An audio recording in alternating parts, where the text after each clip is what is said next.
मंच पर उपस्थित मंत्रिपरिषद में मेरे सहयोगी श्रीमान किशन रेड्डी जी, भारत सरकार के गृह सचिव श्रीमान अजय कुमार भल्ला जी,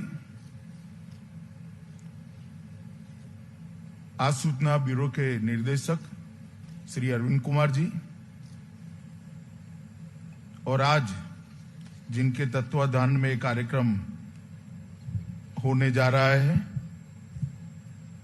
ऐसे दिल्ली के पुलिस आयुक्त श्री श्रीवास्तव जी,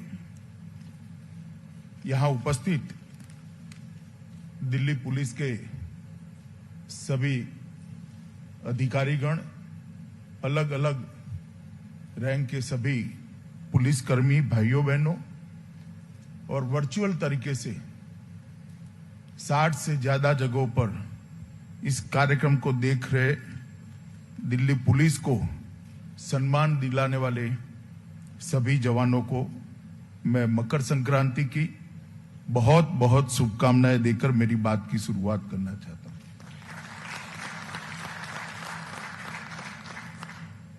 मित्रों, मैं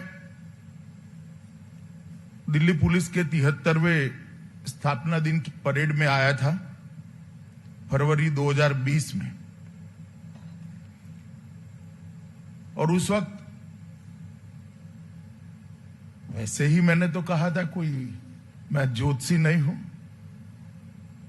कि समाज के हर दिक्कत की घड़ी में, हर मुश्किल की घड़ी में पुलिस ने समाज के साथ कंधे से कंधा मिलाकर कठिनाइयों का सामना करना चाहिए। और आज लगभग 1 साल होने को आया है, पीछे मुड़कर देखते हैं तो कोरोना काल में दिल्ली पुलिस ने यह बात को बिल्कुल चरितार्थ कर जनता का विश्वास जीत कर दिखाया।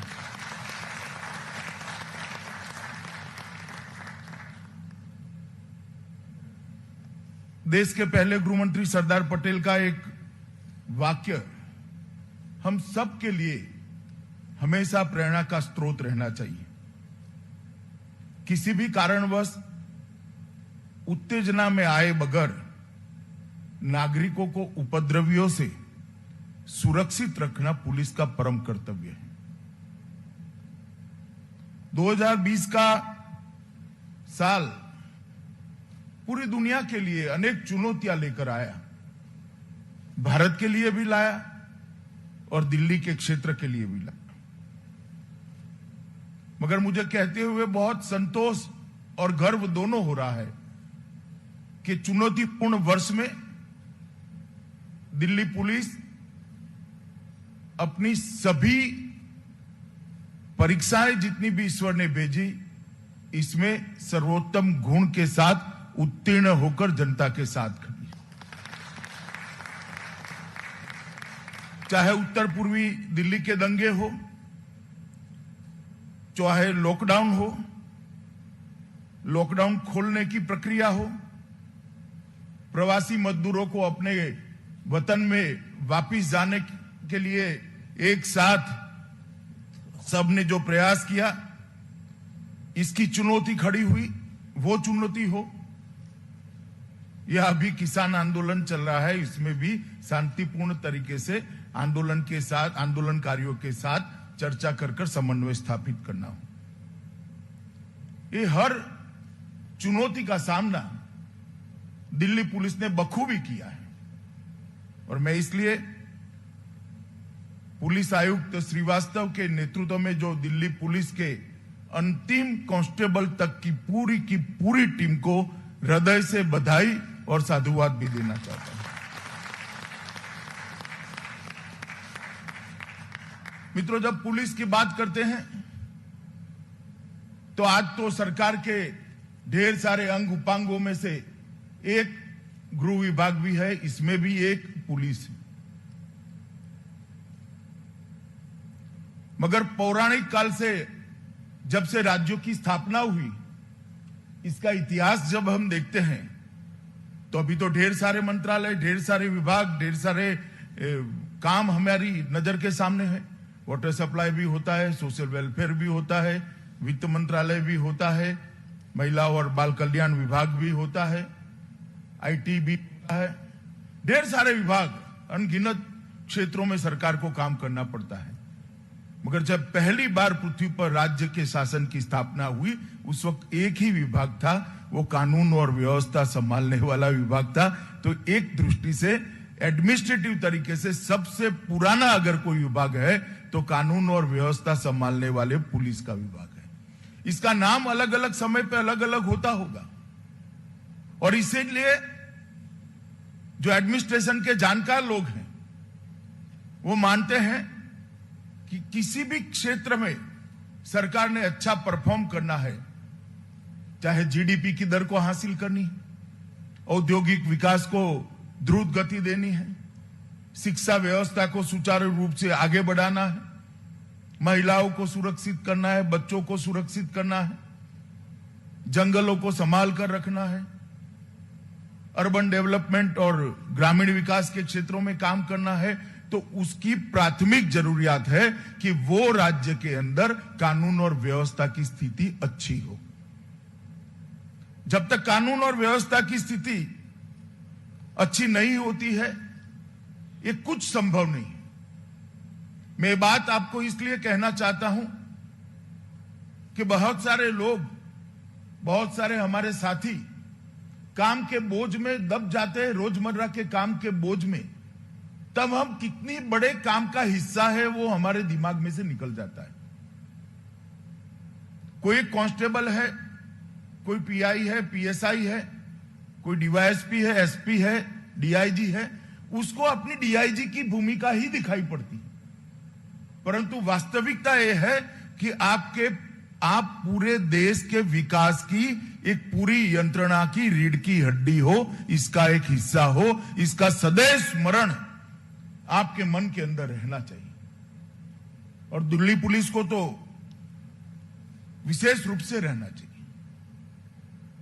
हर एक कांस्टेबल का काम को अगर जोड़ते हैं तभी दिल्ली पुलिस का काम बनता है। आपके कार्यक्षेत्र के अंदर ही राष्ट्रपति भवन है, प्रधानमंत्री निवास है, दुनिया भर के देशों की राजदूतालय है, एम्बेसियां हैं, ढेर सारे ऐतिहासिक स्मारक हैं, ढेर सारे बड़े बड़े इंस्टीट्यूशन के हेडक्वार्टर्स यहां पर हैं, ढेर सारे साइंटिफिक इजाज करने वाले अपने रिसर्च एंड डेवलपमेंट के सारे इंस्टीट्यूशन का हेडक्वार्टर यहां पर है। और ये सब की सुरक्षा की जिम्मेदारी, ये सबको अच्छे से संभालने की जिम्मेदारी दिल्ली पुलिस की है। और इसलिए दिल्ली पुलिस ने हमेशा सुधार की ओर नजर रखनी चाहिए। स्थगितता जीवन में कुछ नहीं देती है। सुधार, आगे बढ़ने की आकांक्षा, आगे बढ़ने की भूख और अच्छा करने की भूख ही हमें आगे ले जाती है। कई बार इस प्रकार के कार्यक्रम में जिस प्रकार के प्रशंसा के फूल बांधे जाते हैं, इसके दो परिणाम होते हैं। एक तो उत्साह भी बढ़ता है, मगर उसके साथ स्थगितता भी आने का भय रहता है। तो मेरा काम है कि आपके दिमाग में से स्थगितता को निकालकर आगे और गतिशील होकर सभी लक्ष्यों को अचीव करे। और एक परिपूर्ण पुलिसिंग की व्याख्या अगर किसी को दुनिया भर में देखनी है तो दिल्ली पुलिस में आकर देखे, ऐसी पुलिस की रचना करनी चाहिए। और ये तभी हो सकता है कि पुलिस आयुक्त से लेकर अंतिम कांस्टेबल तक सभी लोग एक टीम के साथ काम करें, सभी अहर्निश आगे क्या अच्छा हो सकता है इसका चिंतन करें, सभी लोग नई चुनौतियों का सामना कैसे करेंगे इसके बारे में अहर्निश सोचते रहे, तभी होंगे। मित्रों, कोरोना काल के अंदर जिस प्रकार का काम दिल्ली पुलिस ने किया है, मैं शायद गृह मंत्री न होता, एक नागरिक भी होता, तो भी आपका मन से इतना ही सम्मान करता। और आज क्योंकि मैं गृह मंत्री हूं, बहुत गौरव के साथ आपको सम्मानित करना चाहता हूं कि आपने बहुत अच्छा काम किया। इतने बड़े चुनौती के काल में लगभग 7,667 8,000 के आसपास हमारे कर्मचारी खुद कोरोना ग्रसित हो गए।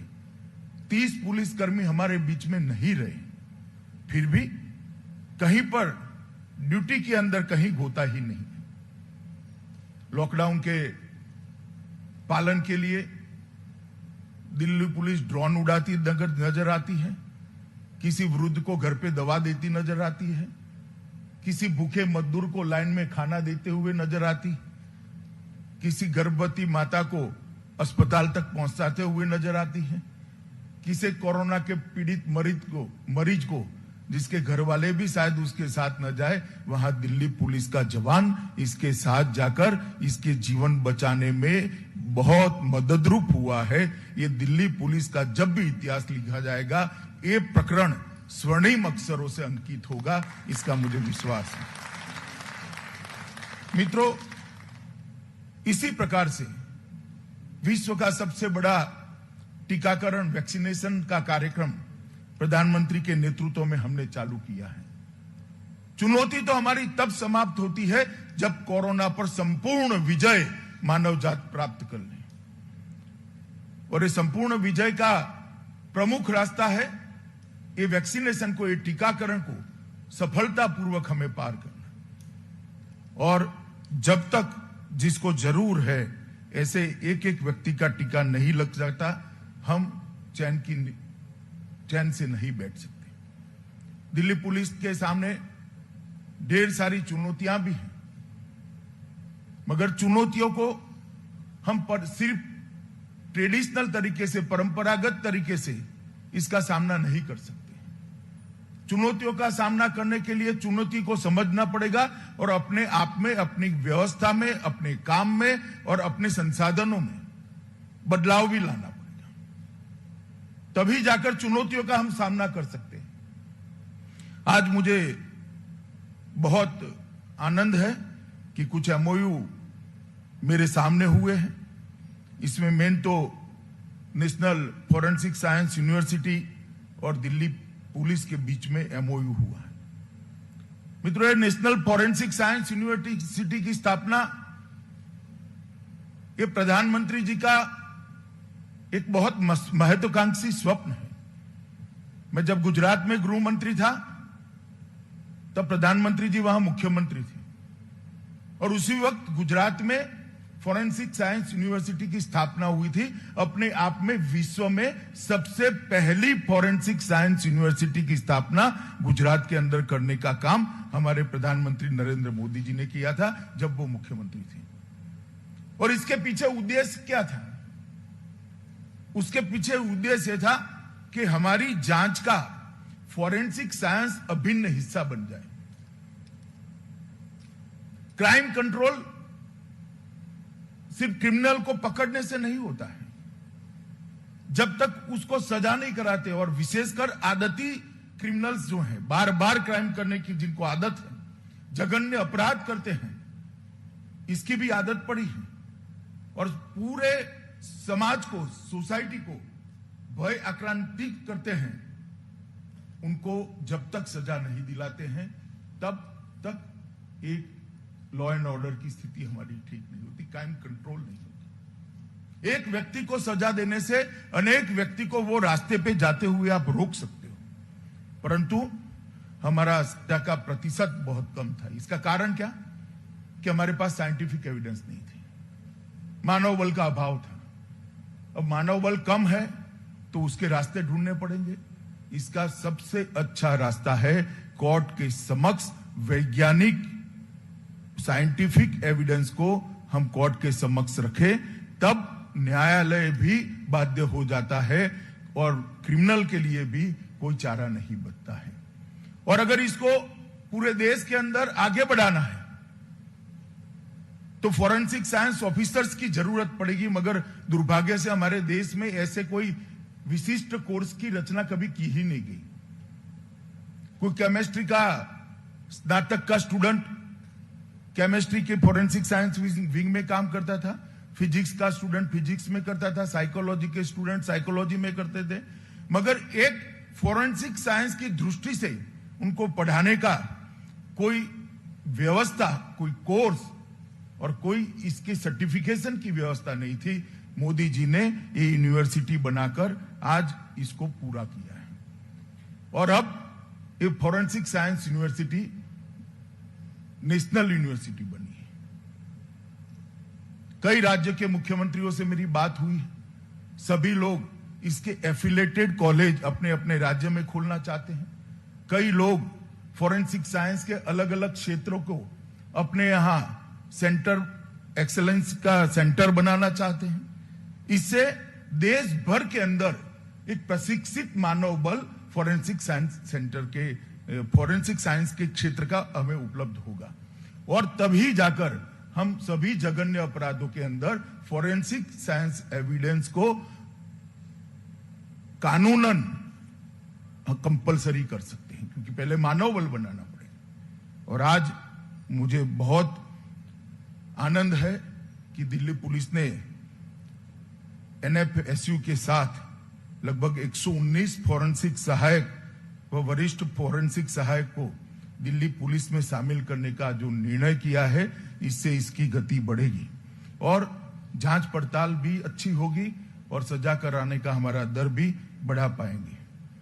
इसी प्रकार से दिल्ली पुलिस और दिल्ली स्थित Indraprastha institute of information technology के बीच में एक समझौता करार हुआ है।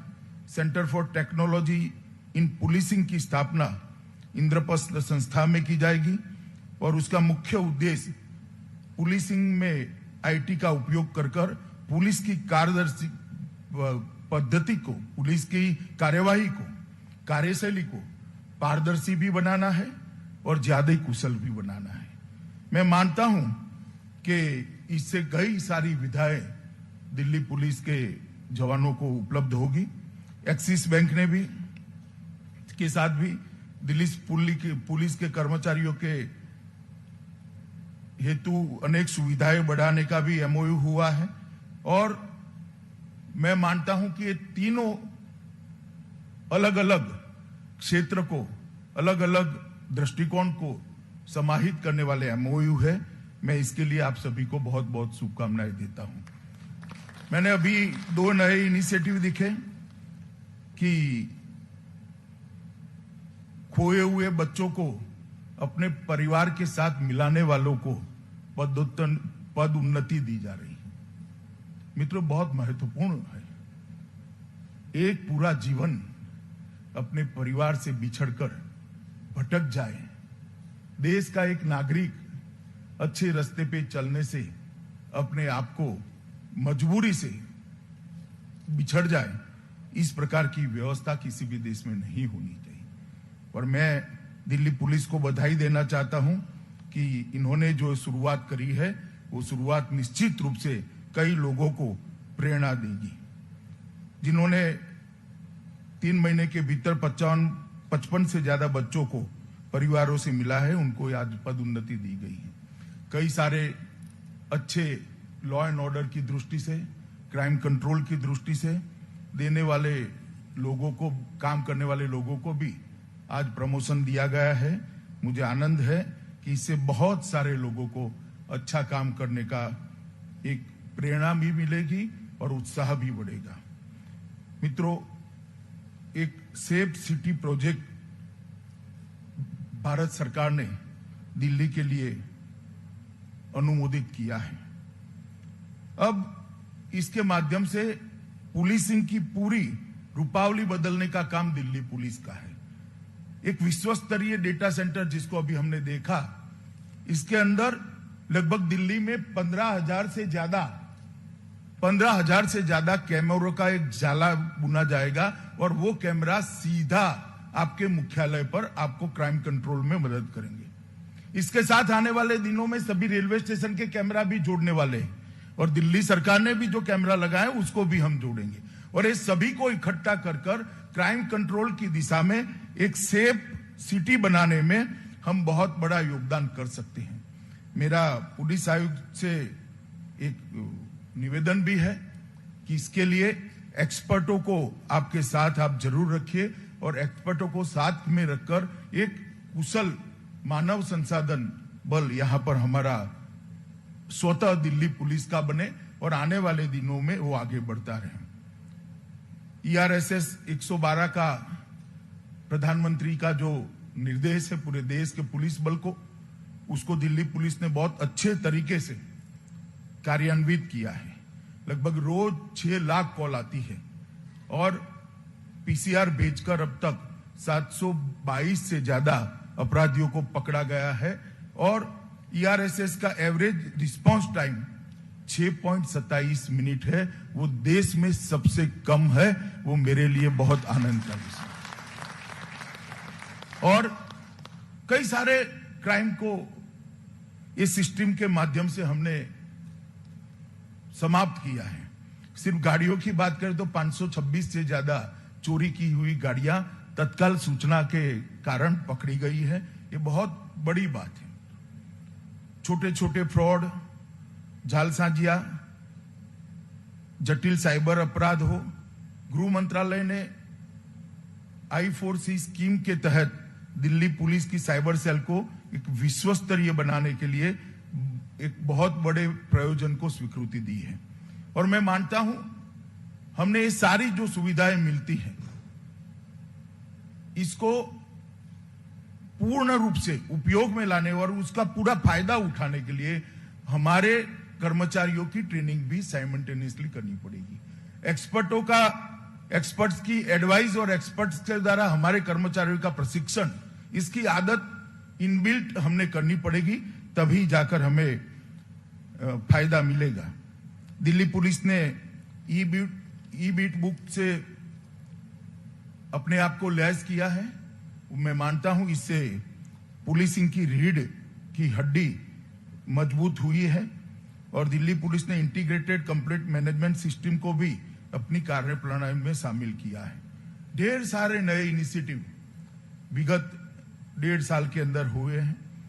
ऑनलाइन लाइसेंस देखना, QR कोड स्कीम हिम्मत प्लस, प्रखर, नया ई चालान और ई पेमेंट, ढेर सारी चीजों को किया है। दिल्ली पुलिस की गति बढ़ाने के लिए भारत सरकार ने लगभग 4500 नए वाहन खरीदने की भी स्वीकृति दी है और 1500 से ज्यादा मोटरसाइकिल खरीदने की भी स्वीकृति दी है।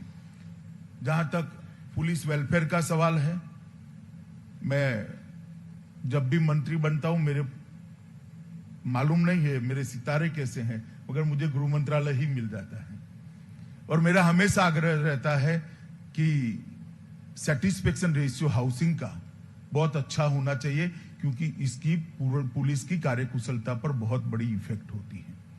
अपने परिवार के साथ एक अच्छे घर में रहा हुआ व्यक्ति जब काम के घंटे ज्यादा होते हैं, थोड़ा आराम से रहता है, रिलैक्स कर लेता है अपने आप को, तो ज्यादा काम कर पाता है। अभी दिल्ली पुलिस का सेटिस्फेक्शन रेशियो 6 माह पहले 19.5 था। हमने ढेर सारे इनिशिएटिव लिए हैं। हमने नरेला के अंदर लगभग 800 रेडी बिल्ट फ्लैट्स खरीदने के लिए 230 करोड़ रुपया दिया है। पुलिस ने अपने कर्मियों के लिए 700 से ज्यादा आवासों का खुद भी निर्माण कर रही है। 467 करोड़ रुपया की लागत से 501 MIG फ्लैट जो तैयार पड़े हैं, उसका भी हमने प्रपोजल अनुमोदित कर दिया है। इस प्रकार से सेटिस्फेक्शन रेशियो को आने वाले 5 साल के अंदर लगभग 40% के ऊपर, मतलब दुगना करने का हमने लक्ष्य रखा है और मुझे भरोसा है कि इसको हम अचीव करेंगे। और ये बहुत महत्वपूर्ण बात है, जो हमारा कांस्टेबल या हेड कांस्टेबल 24 घंटे दिन रात, कोई बड़ा त्योहार हो या प्रजासत्ताक दिन हो या स्वतंत्र दिन हो, उत्तरायण हो, होली हो, दिवाली हो, रक्षाबंधन हो, अपनी ड्यूटी पर तैनात रहता है। अगर उसके परिवार और उसके अच्छे रहने की व्यवस्था भी हम नहीं करते तो उसके साथ अन्याय है। और मुझे मेरा मानना है कि ये 40% पहुंचने के बाद हम इसमें काफी सुधार करेंगे। इसको और भी अच्छा करना चाहिए। जहां तक मेडिकल सहायता का सवाल है, इसमें भी सीपी दिल्ली को 25 लाख तक की वित्तीय शक्तियां हमने देने का काम किया है। इससे बहुत बड़ी राहत हमारे पुलिस कर्मचारियों को मिलेगी। मित्रों, ढेर सारे चुनौतियां हमारे सामने हैं, क्योंकि दिल्ली राजधानी है, आतंकवाद एक चुनौती है, ड्रग्स का व्यापार एक चुनौती है, जाली नोट का व्यापार चुनौती है, ट्रैफिक भी एक बहुत बड़ी समस्या है। इस सभी चीजों पर मैं अभी कुछ कहना नहीं चाहता। आज इसके बाद मेरी दिल्ली के पुलिस अधीक्षकों के साथ अलग अलग विषयों पर मीटिंग भी है। इसमें इसका डिटेल खाका नए सिरे से नई चुनौतियों को ध्यान में रखकर तैयार करने की आज एक कवायद भी हम शुरू करने वाले हैं। ये कई दिनों तक चलेगी, परंतु आज इसकी शुरुआत होने वाली है। मेरा आप सभी से एक ही निवेदन है कि 2022 में आजादी के 75 साल पूरे होने जाएंगे। आजादी का 75 साल ये हम सब के लिए एक बहुत बड़ी बात होनी चाहिए। और दिल्ली पुलिस के हर थाने ने अपने लक्ष्य तय करने चाहिए कि 2022 में हमारे थाने के अंदर कितने कितने बिंदुओं में क्या क्या सुधार करेंगे। इसी तरह से हर डीवाईएसपी ने भी अपने कार्य क्षेत्र के अंदर लक्ष्य सिद्ध करने चाहिए। डीवाईएसपी से मेरा मतलब व्यक्ति से नहीं है, ये तो बदलते रहते हैं, मगर इंस्टीट्यूशन से, ऑफिस से। एसपी भी करे, डीआईजी आईजी भी करे और दिल्ली पुलिस कमिश्नरेट भी करे। हर इंस्टीट्यूशन ने अपना लक्ष्य तय करना है कि हम किन किन क्षेत्रों के अंदर क्या क्या लक्ष्य सिद्ध करेंगे 2022 के पहले। और मैं मानता हूं अगर ये हम कर लेते हैं, एक बहुत आयामी और द्रुत गति से सुधार की दिशा में हम जाएंगे। और ये लक्ष्य तय करके वहां बोर्ड लगाना पर्याप्त नहीं है भाई, ये लक्ष्य बनाना, तय करना, इसकी कार्य योजना बनाना, इसकी मॉनिटरिंग की व्यवस्था करना, इसकी मॉनिटरिंग के बाद चर्चा कर लक्ष्यों में परिवर्तित करना और परिवर्तित हुए लक्ष्य को 100% सिद्ध करना, यहां तक दिल्ली पुलिस ने जाना चाहिए। और मैं मानता हूं कि अगर हम सब ये कर लेते हैं तो दिल्ली पुलिस के क्लेवर को बदलने के लिए, दिल्ली पुलिस के प्रति लोगों का नजरिया बदलने के लिए, दिल्ली में क्राइम कंट्रोल करने के लिए, दिल्ली की अनेक प्रकार की राजधानी विशेष समस्या जो है इसको चुनौती के रूप में स्वीकार कर इस पर विजय प्राप्त करने के लिए हमें कोई रोक नहीं सकता। ये हर थाना अगर तय कर ले, हर